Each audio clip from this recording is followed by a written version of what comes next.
Optager planter CO2 ved fotosyntese?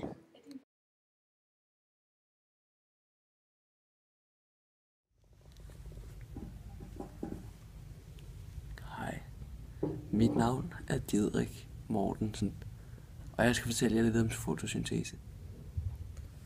I den ene har vi taget vandpest og almindelig postevand og brun hypotenyse blot, og i den anden her, der har vi taget postevand og dansk vand, og så brun hypotenyse blot, og så har vi taget vandpest også i den.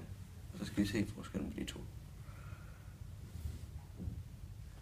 Okay, og vi har taget dansk vand i den ene, for at få noget kuldioxid i, for at få noget CO2 i, så det kan bevise, at CO2 det kommer i planter under fotosyntese.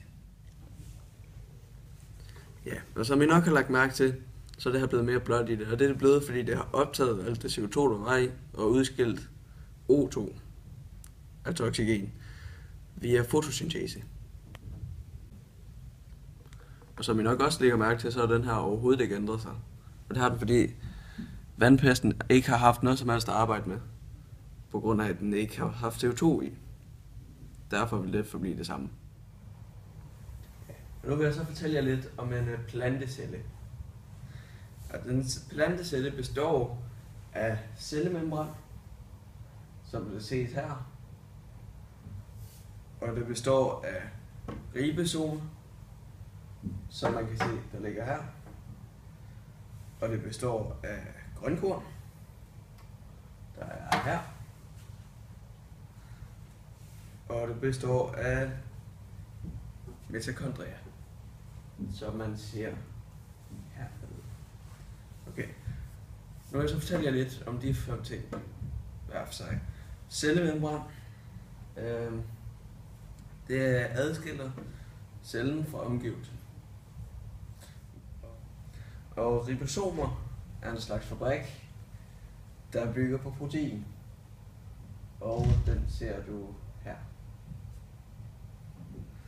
Og så grønkorn. Grønkorn er hvori plantens fotosyntese foregår. Og grønkorn er lige her. På det her billede.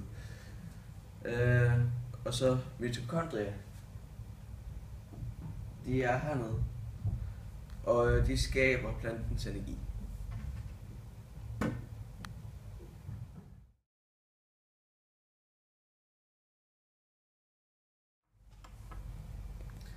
Og så skal jeg så fortælle jer lidt om selve fotosyntesen. Og det der sker, det er, at træet her, som er på billedet, det tager en masse CO2 ind, og en masse vand fra jorden, og en masse lys ind. Og så skaber det jo så O2, altså ilt. Og det, der er så godt ved det, det er, at planter, de skal bruge CO2, mens vi mennesker, vi skal bruge ilt. Så vi kan faktisk ikke leve uden hinanden. Fordi når mennesker de ånder, så tager de ilt ind, og sætter CO2 ud. Og det er lige præcis omvendt med planter. Og formlen på det der, det hedder glukose, og det er C6H12O6. Og C det betyder carbon, og H det betyder hydrogen, og O det betyder oxygen.